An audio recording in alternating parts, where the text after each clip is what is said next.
our case management and everyone else's case management, or our case advocacy, or our is much different than anybody else, is because we're addressing an issue that is fundamental to the implication of illness. Whether illness is adult, whether illness is a child, and the caretakers of that patient, we are addressing the fundamental issue to help them navigate through the most difficult situation that they can dream of. Welcome to On Air with Chai, a podcast that inspires, brings hope, shows resilience, and strength. In our inaugural episode, we speak with Rabbi Simcha Scholar, the CEO and the man behind Chai Lifeline. In this episode, we dive into the backstory of how and why Chai Lifeline started and what it means to so many. This is part one of a part two series.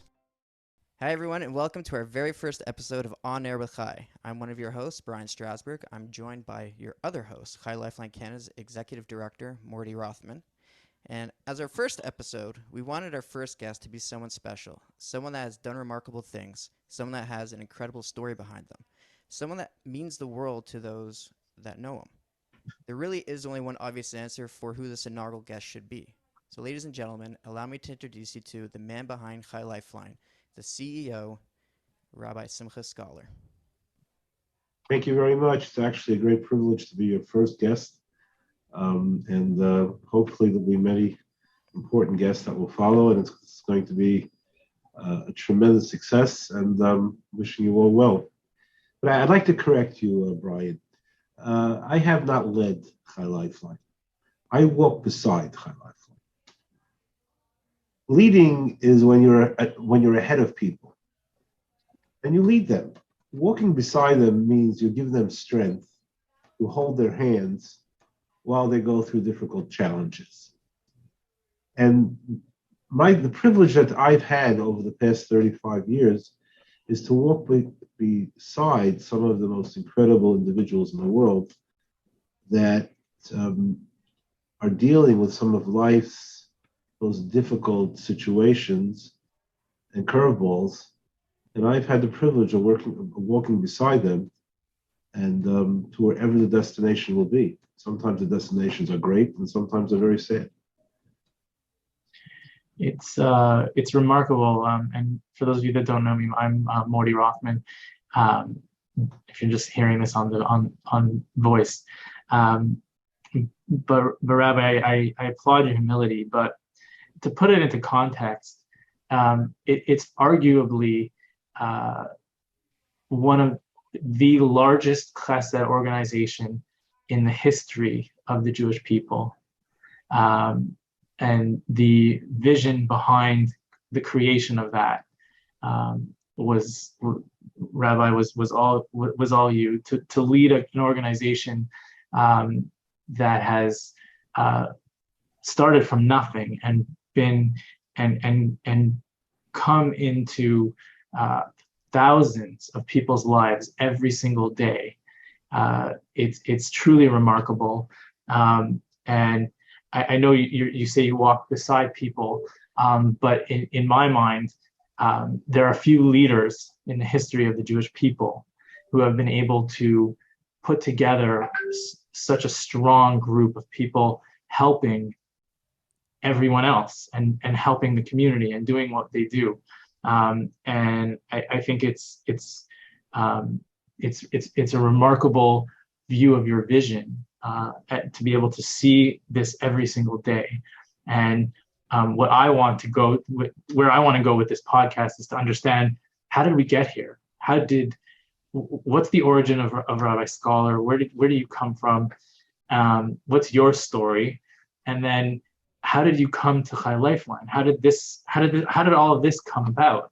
It's truly a remarkable thing. I mean, post World War II, to think everything that happened in the Churban of Europe, and then for us to be coming out of, they say Torah came out stronger, and we're coming out, and there are more people learning Torah today than ever before.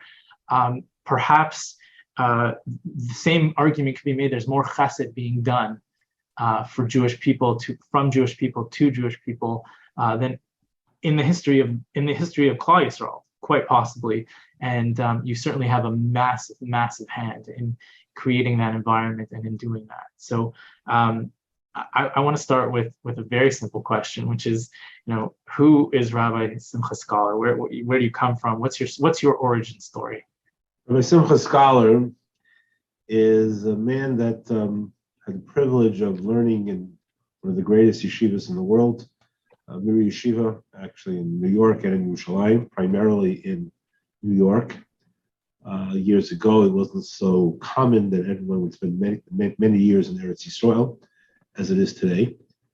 And I trained myself to actually become a rabbi of a shul, and then really wanted to go into a community. My wife and I wanted to go into a community where we would do a lot of outreach. I was the national advisor for NCSY for 2 or 3 years. And that was the trajectory of our life. That's how we were going to live our life. So I did get smicha, and I did go to university and get a master's degree in education and guidance and counseling. Also got another master's degree to make my mother happy in business and administration, but she never wanted me to become a rabbi. So you always have to make your mother happy. Were your parents are American? My parents are American, yes. My father was from the original Talmidim of Yeshivas Chai Lifeline, and he was a Rav himself, and he did a lot of very, very good things with his life. We were brought up not in the mainstream Jewish communities of that time. We were brought up in Long Island, Westbury, Long Island. We went to yeshivas in Queens. That's a story by itself. But my father and his generation were really the pioneers of Yiddishkeit in Northern America. He was the first wave of North American students to come out of the yeshivas and take on leadership positions in the Jewish community, whether they were educators, whether they were rabbanim, English-speaking rabbanim, English-speaking rebbeim. So he was part of that revolution that we are benefiting from. We and our children, our grandchildren, and our great-grandchildren are benefiting from, whether it's in the entire North America. So that was my career path. I became a Rebbe, the Hebrew Academy of 5 Towns in Rockaway, Tafter, in the high school. I was the 11th grade teacher there. And I also became a rabbi of a shul in Brooklyn. That's a story by itself, why I got to shul, that shul in Brooklyn, but I don't think we want to talk about that. But approximately what year was this? Oh boy, this was probably in 82, 83. I mean, okay. We got married in 79. So a couple of years after that, I learned Kollel for 4 or 5 years. Then all these things happened. And it was a shul. It was a very nice shul on the Avenue P in East 4th in Brooklyn, in the Flopper section. It was a pretty active shul. I was a young rabbi, so I was quite active, very involved with my congregants, and everything was going, kind of well as a rabbinical career would go. I was always looking to get a better job. Always looking to go out of Brooklyn to get to our dream of living in some rural city in mid-America, and that's our family was growing. We had 2 or 3 children, and everything seemed to be doing okay. There was a couple in our shul whose child was diagnosed with cancer, not knowing what the effects of cancer, not knowing the effects of illness on a family. But we were, it was a very involved. We were a very involved shul. I was a very involved rabbi. So I began to see in front of me the different implications and consequences of a catastrophic illness on a family. Not understanding what I was really seeing is, as you properly said, Morty, probably one of the greatest chesed revolutions to happen in the history of our people post the second Beis Hamikdash. that quote is from David Feinstein's chronically. So, but I didn't know what I was seeing. I was just seeing a young couple with a young child hurting. Mom and dad were really involved with this care of this kid. It was typical modern Orthodox family. Husband and wife were working. Mom had to stop working. There was issues going on, financial issues going on. There were issues with siblings. There were people in the show didn't realize how to react towards the young child who was losing his hair, towards chemotherapy. And I saw this total breakdown right in front of my eyes, not really seeing what the breakdown was, not really realizing exactly what the breakdown was. Anyway, at the same time, I met a gentleman by the name of Pinchas Horowitz, who was the Chuster Rebbe, who was the son of the Boston Rebbe. I met him through some rabbinical relationship with, he gave a kashrus supervision in the neighborhood of my shul, so that's how I got to know him. And he was talking to me about an idea about a camp for children with cancer, which was a pretty novel idea in those days. And I had this kid here, but I really didn't put two and two together. In the meantime, a good friend of mine, who still is a good friend of mine, name is Israel Goldberg, he's a very prestigious lawyer in New York, calls me up and says, Simcha, I need you to do me a favor. Okay, what's the favor? I need you to endorse, political endorsement, to a candidate that was the state assembly person of running for the head of the assembly in New York State. His name was Stanley Steingut. Now, there's a good reason why people didn't like Steingut. Steingut was a Ganav. He was a real Ganav, no question about it. But he was probably the most powerful politician in the entire New York State. But nobody wanted to touch him. Actually, after he left, Shelley Silver took over. Mm-hmm.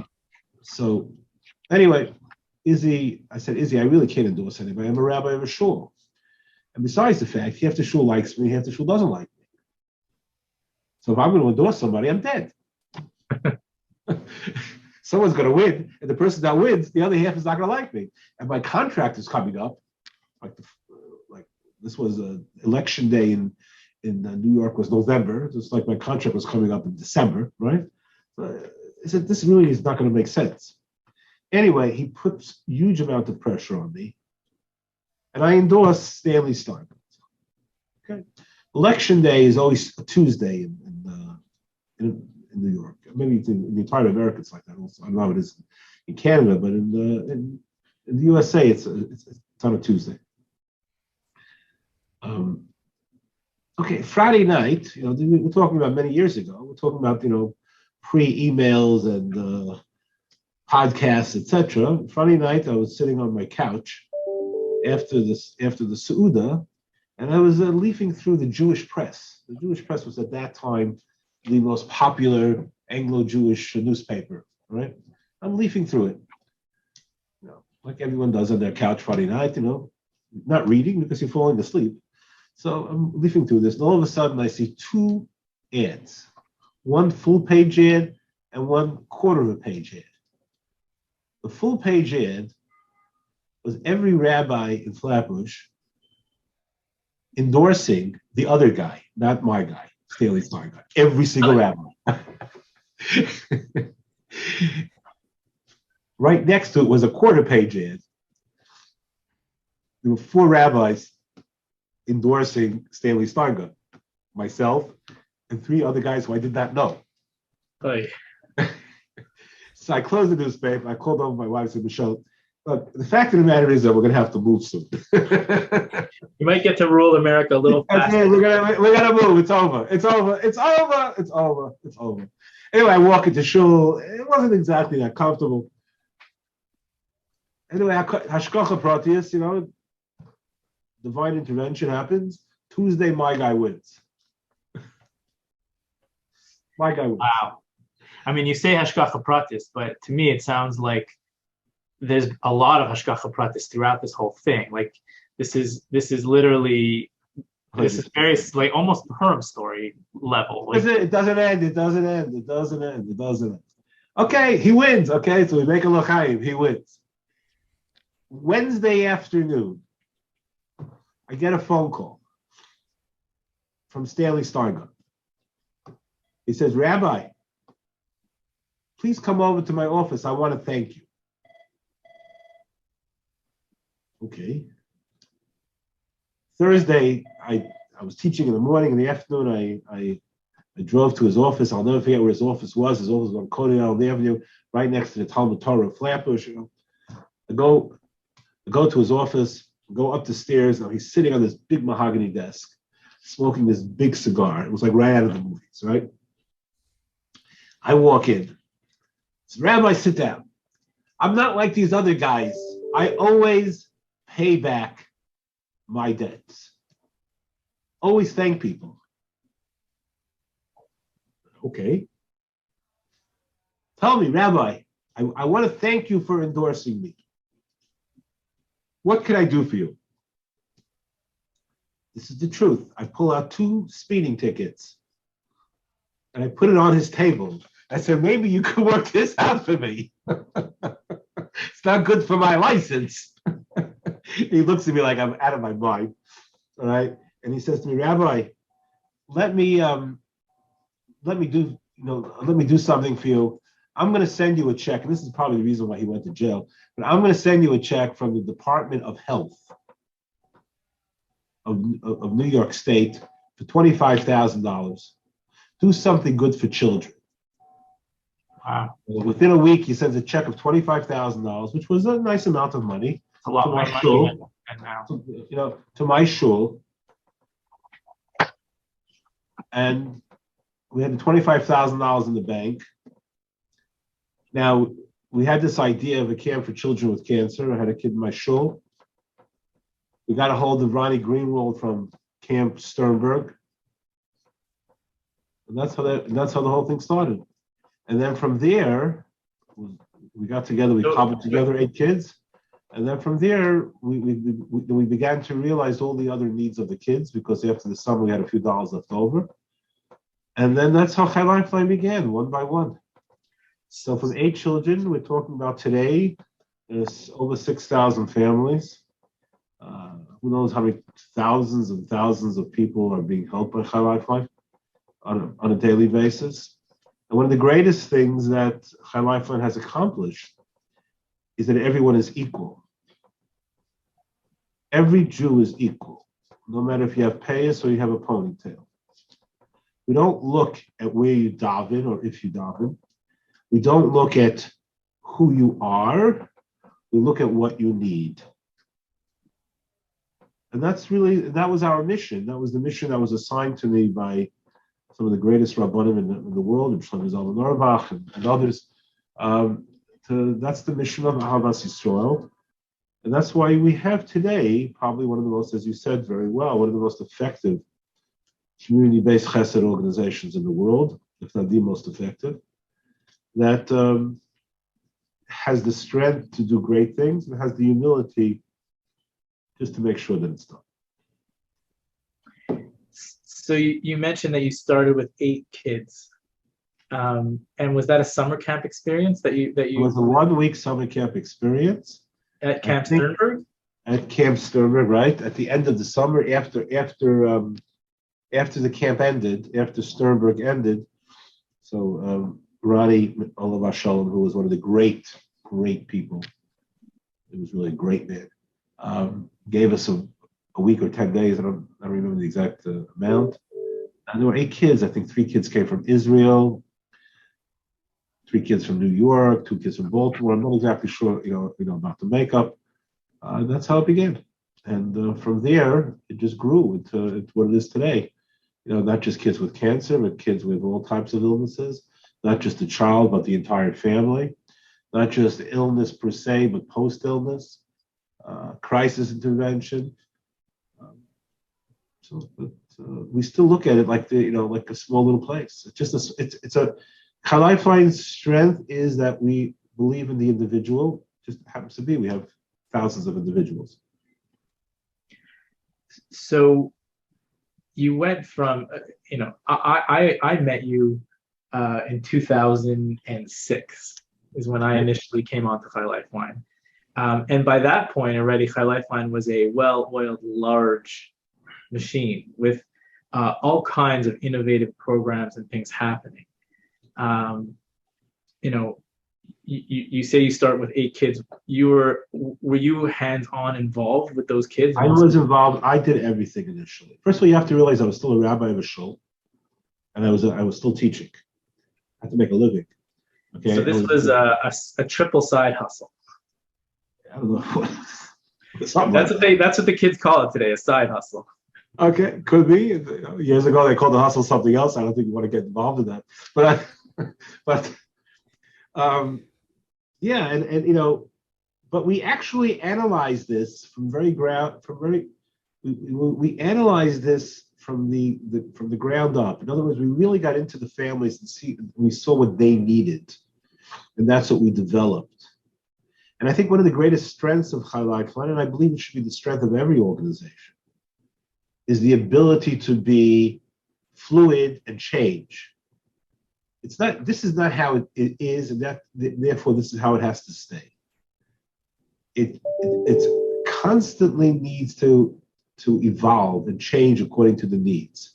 A parent today is different than a parent 5 or 10 years ago, and really different from a parent 30 years ago. They're different. Their attitude towards illness is different. Their attitude towards themselves are different. Their commitment towards towards everything is different. It's just a different world, and it's to no one's blame, but that's just the reality. Mom is different today than they were 30 years ago. And there's grandparents today. Years ago, when my children were, when I was small, and I was lucky enough to have grandparents because my parents were American. Grandparents were grandparents. They didn't bike with us. Right. They didn't exchange clothing with us. They didn't. My wife is friendly with our grandchildren on a very very personal level, not just like Bubby or Grandma to the kids, but they're able to have a real talk. I mean, Bike for Chai or these other Team Lifeline or whatever. You have a grandfather running with a grandson. That's like was unheard of. I mean, aside from the fact that I think people are living longer, I venture to guess this is probably a little bit what like pre-war Europe was like for the first time, that you can actually see the grandchildren would have to do with the grandparents and things of that nature. I don't think so, because I don't think, as you said, I don't think that the generations in pre-war Europe were as connected as they are here. Because first of all, people didn't live as long as living today. It was kind of a unique thing for grandparents to go to a grandchild's wedding. It wasn't a common thing. It wasn't like people. There was a lot of death, a lot of adolescent death. There was hunger. There was illness. Medicine wasn't as sophisticated. Right. It wasn't today. You can have a president of the United States be close to 80 years old. I don't know. Maybe. Yeah. The fact of the matter is that he's 80 years old. I mean, he probably his intellectual capacity was the same when he was 40, but he's 80 years old. Right. 80 years old. You never had that before. Right. You never had people jumping out of airplanes at 80 years old. So it's a different world, and that's okay. That's how Hashem created it, and that's how we do things, and we have to we have to relate to it. But I think one of the greatest messages over here is not how much Chai Lifeline accomplished. And that could be a show by itself, and we all feel very privileged to be accomplishing. But the greatest message is how much people could accomplish. I like that. A and lot. I think one of the greatest challenges that we have today, in the year 2022, is in one hand, as you very, very aptly put it, Morty, that there's a tremendous amount of chesed going on. incredible amounts. There's a tremendous amount of tzedakah that's given, an unbelievable amount in every community. The numbers are just phenomenal. People are generous. They're giving. There's a tremendous amount of learning that's going on. There's been a learning revolution. Baruch Hashem. 10, 15 years ago, people didn't learn as much. People are learning, and whatever the learning there is, whether it's online, whether it's in the shir, they're learning the daf yomi, whatever they're doing. Tremendous amount of learning that's going on. Yet, what we're finding today is the lack of people going into Jewish communal service. And that number is dwindling. And that's very, very, very dangerous for the future of the Jewish people. Because the Jewish people need to have leaders. They need to have professionals that are leaders. They need to have teachers. They need to have, communal activists. They need to have people that are going to be involved. That is going to be the future of our people. Yes, we need people to give charity. Yes, we need people to do chesed. Yes, we need all these things. But yes, we also need that. So that's a great challenge. And I think one of the things that Chai Lifeline has taught and is continuing to teach is that every human being has the koach to make a difference. And I think that really comes from the origins. You can see it from the way you started, the way you bring this out. You saw a niche, you saw a problem, and it kind of came to. It sounds like Hashem sort of sent everything in the right mixture to happen, and then it came out through you. And I will tell you, my father, may he rest in peace, always taught me a tremendous lesson. Actually, two very important lessons. He said, number one, when you do somebody a favor, forget about it. Forget about it. You did him a favor, and that's what we have to do. We have to do people favors. Someone does you a favor, never forget about it. That's our Sato. That's appreciating and recognizing the good that someone does for you. Okay, that's number one. And number two, always work your whole life to know exactly what you do not know. And what you do not know, bring in the people that know it. One of the greatest attributes that we have here in this organization, in our organization, is that we have tremendously talented people, and they all know exactly what they don't know, and then we bring in people who do know that. It's okay not to know. It's okay. You don't have to know everything. But at least recognize what you don't know. That's how you maintain excellence. Excellence is not in quantity, it's in quality. Do one thing well, and then you'll be able to do a second thing well. They say Steve Jobs had a saying from Apple. He said he never wants to be the smartest man in the room. He always wants to be able to turn to the smartest people in the room and ask them questions. That every successful person has that honesty, or needs to have that intellectual honesty. And you always have to look in the mirror and see who you are. I want to take you back to the story that we were discussing with the 8 children and you being involved. And I want to talk about what I think is the most important program that Chai Lifeline offers. And, in my humble opinion, you might disagree, but I would say case management is the most important program that Chai Lifeline offers. And I'm curious because case management was already happening when I got to Chai Lifeline in 2006. And it had already been happening for a number of years. And when I describe case management to a social worker who doesn't work at Chai Lifeline or other social service agencies, they don't like the term case management for what we're doing. They think it should be something different. So I'm curious about how the origins of the case management program, how did that come about? And if you could describe a little bit on the thought process and also why it's such an integral program. Yes. First of all, I have to agree with them. I think that the terminology case manager is a little outdated. And we have to come up with a new name could probably be a little bit more contemporary. But the fact is, the difference between our case management and everyone else's case management, or our case advocacy, or is much different than anybody else, is because we're addressing an issue that is fundamental to the implication of illness. Whether illness is adult, whether illness is a child, and the caretakers of that patient, we are addressing the fundamental issue to help them navigate through the most difficult situation that they can dream of.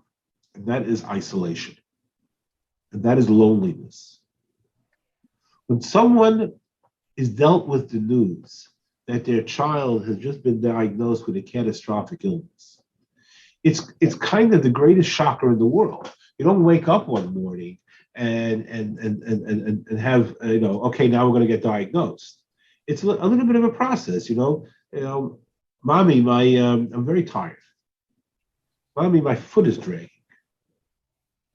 I'm not feeling well. And then you go to the doctor, your regular pediatrician, or your regular doctor. And the doctor doesn't, the doctor doesn't look at, well, you probably have a brain tumor, or maybe you have cancer, or maybe you have some other disease. The doctor is looking at the concept. Maybe you have the flu, maybe you have hepatitis, maybe you broke a bone. The typical things. You go for a test, you go for another test, and then you go for a blood test, and the blood test looks a little strange. You go for another one, and then the doctor calls you in, and it can happen within a day, within 2 days. Doctor calls you in and says, "Listen, you better get to an oncologist, you better get to a hematologist, you better get to sick kids hospital and see that doctor. You better call up this Chai Lifeline." And then all of a sudden, you get hit with these words: cancer or catastrophic illness. And all of a sudden, you get hit with a bomb. You didn't expect it.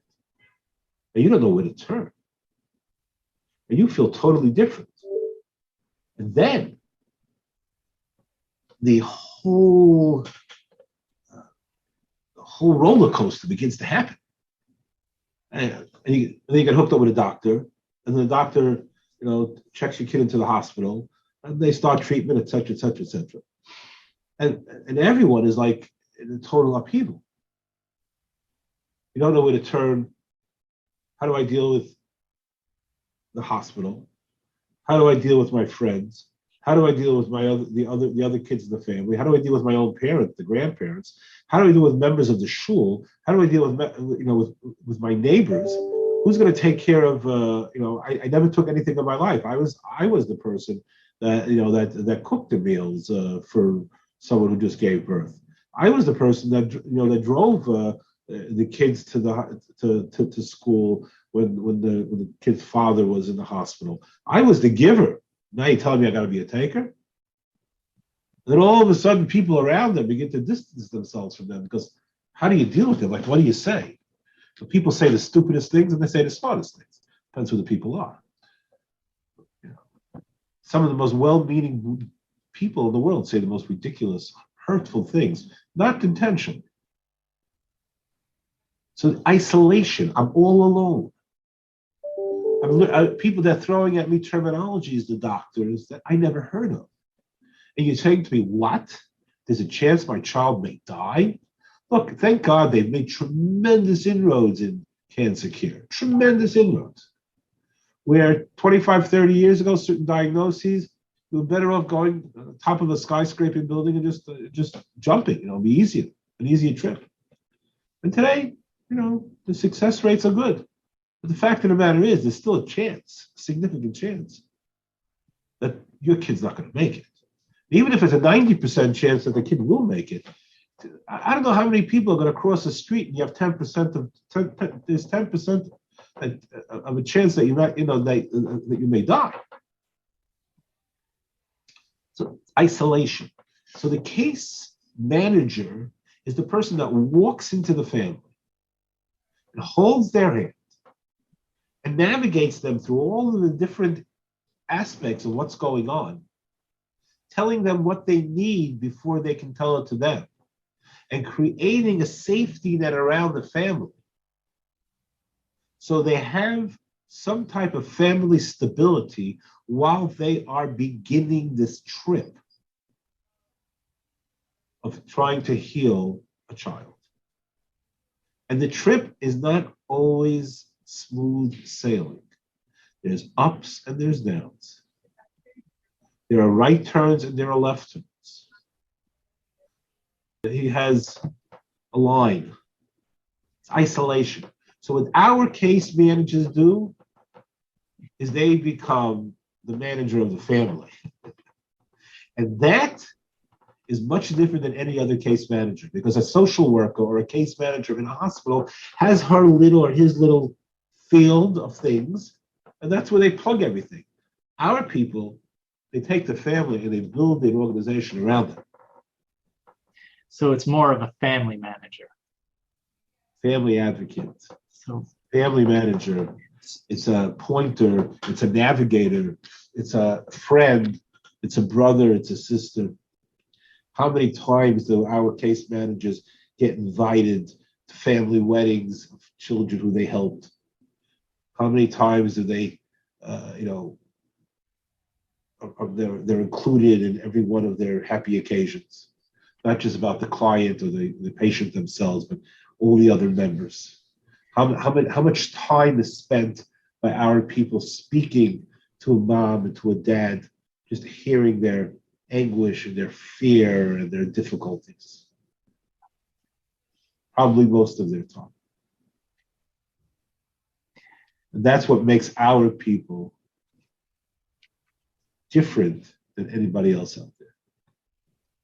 So you talked about starting a camp, and there were 8 kids in this camp. And I understand the thinking behind case management is to remove the loneliness and the isolation that comes with illness. But how do you? I want to understand, and maybe it's taking you back, Rabbi, to the 30-year-old young man that you were at the time, and what was the thinking to start case management from a camp? You're in a camp. You're dealing with kids at camp, and then we're going and we're helping these people every day. What's the thought? How does that even come across? Like, you pulled that out of a need. You obviously saw that, but what was the thinking there? How did you get there? No, what I saw after that first summer, I saw numerous things. I saw number one, and number one doesn't mean priority one, just in terms of just for conversation. Number one, I saw an opportunity to truly bring every member of Klal Yisrael, our people, together as one. I saw that there is, in this particular situation, in the world of illness, everybody is equal. And it's not a matter of making them more religious or less religious. It's not kiruv. It's not changing anybody, just helping everybody. So I saw a tremendous opportunity of Ahavas Yisrael, of loving our fellow Jew, and creating real Jewish unity. That's number one. Number two, I saw an opportunity, or actually I wouldn't say an opportunity, I saw a deficiency. Now, chesed, doing kindness for others, is not a Chai Lifeline idea. This has been involved in the creation, this was involved in the creation of the world. Bikur Cholim, Hashem did to Avraham. He was the first Mevakeh Cholim. He was the first Bikur Cholim. So this wasn't our idea. Okay, this is an idea that's been around for ages and generations, and part and parcel of the soul and the DNA of the Jewish community. But what we saw is that in the world, we need to upgrade this and professionalize it. We need to become part of the healing team. In the same way as doctors heal the body, we need to advocate to heal the soul. Soul not meaning spiritual soul, soul meaning the emotional soul.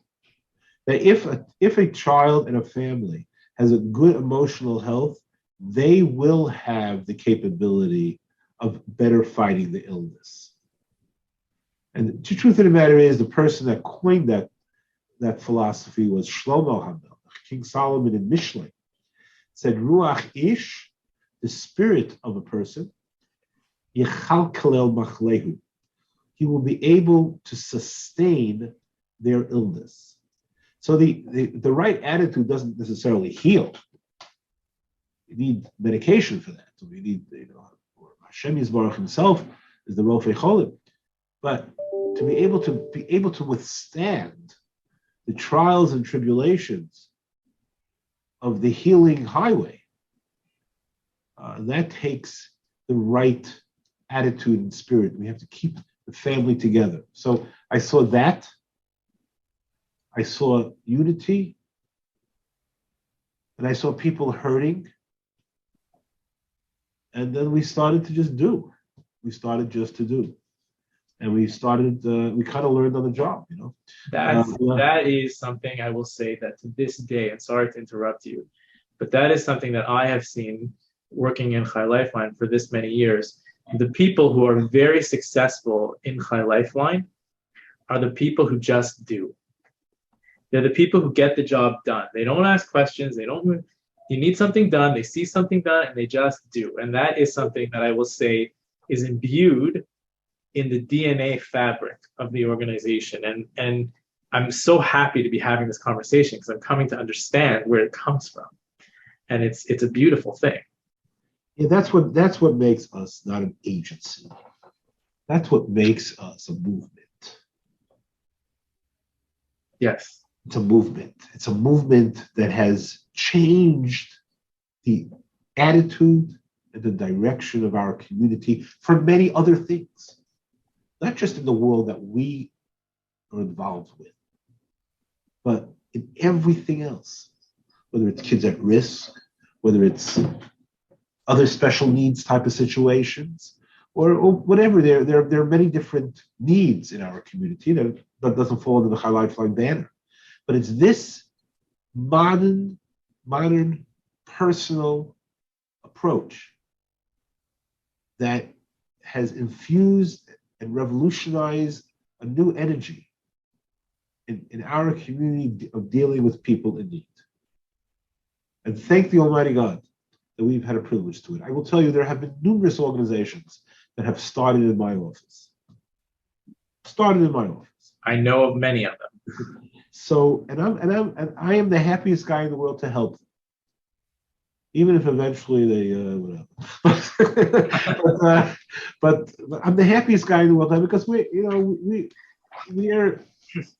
not afraid of others.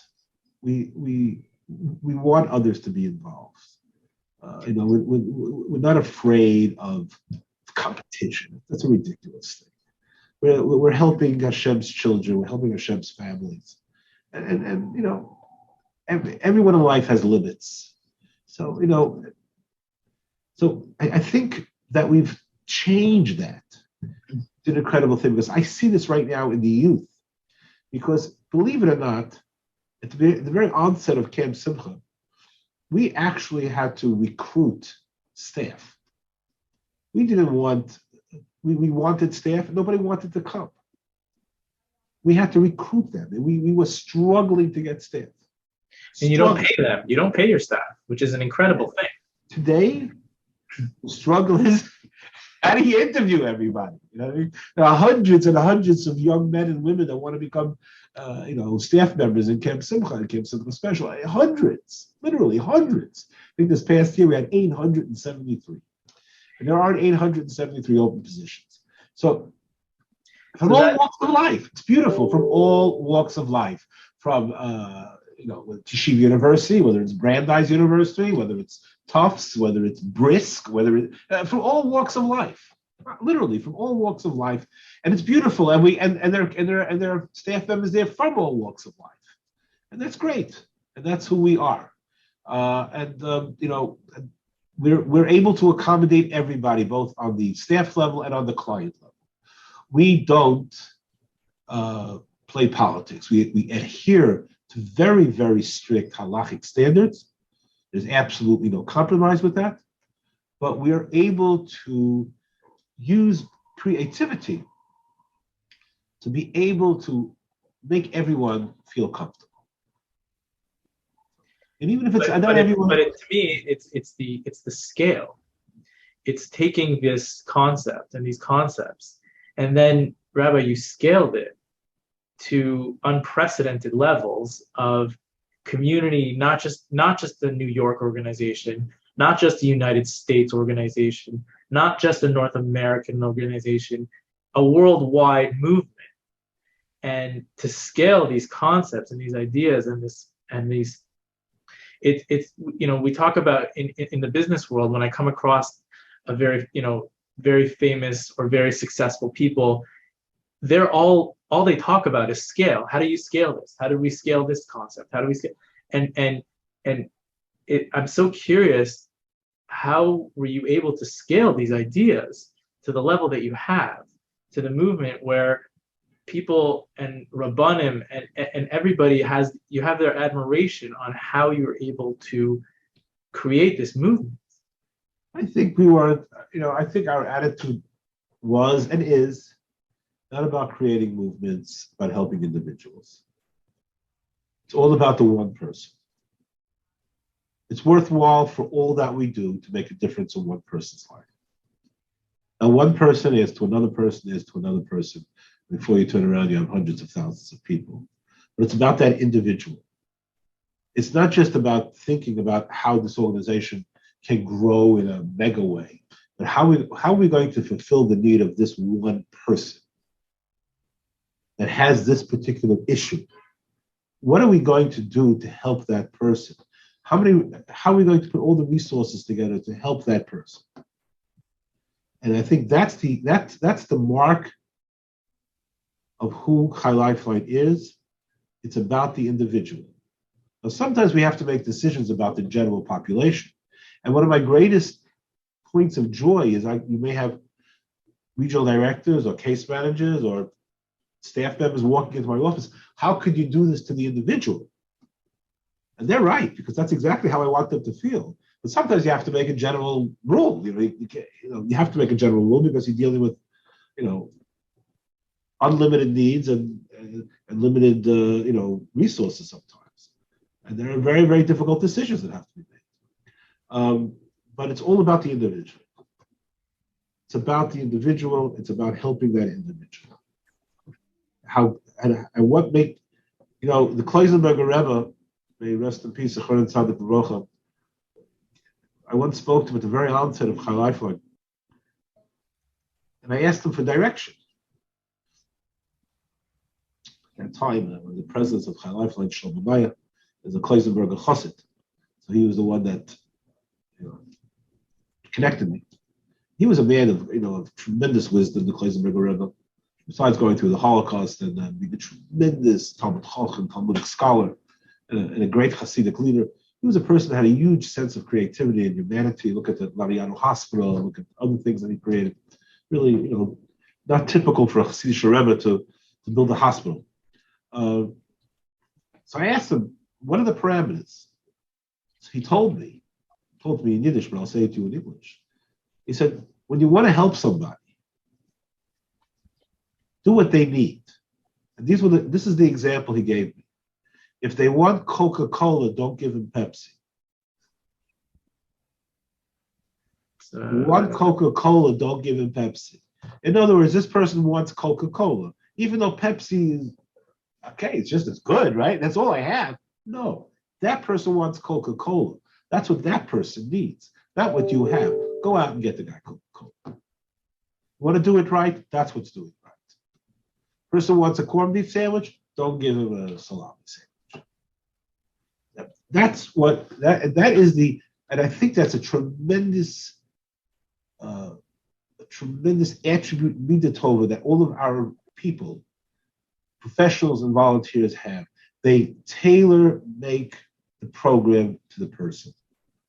And that's something very unique. And I don't even think some of us realize it, maybe Brian or Morty, even realizing all of that individuality that's going into the day-to-day surfacing of every one of our people out there on the field. And that a social worker in the hospital could never do. And maybe ours are not case managers, maybe our I don't know what the right word is, but but that's the uniqueness. That's the soul of our organization, and that is the message. One of the other messages that we have to tell the world. It's about helping the person. Of course, we'll build buildings. Of course, we'll change the world. Of course, you have to do big things. But it's about the kid. It's about educating the individual kid. It's about helping the individual who needs help. That's what it's about. And if we can create an organization that runs in the most 5-star professional standards, that's accepted by every major hospital facility in the world, that adheres to strict halachic guidelines, doesn't compromise, and is able to accommodate a Jew from Monroe, a Chassidish Jew, to a Jew from, I don't know, who's not even maybe halachically Jewish, all right?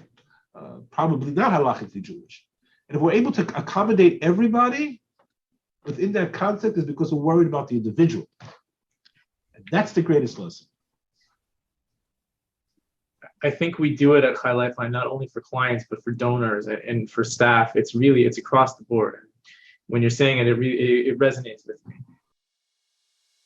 Thank you very much, Rabbi Scholar, for giving us your time today and talking to us about the birth of one of, if not the largest Jewish chesed organizations in the world. The importance in the mitzvah of giving. It's such a powerful thing, and that is exactly what Chai Lifeline does on a daily basis.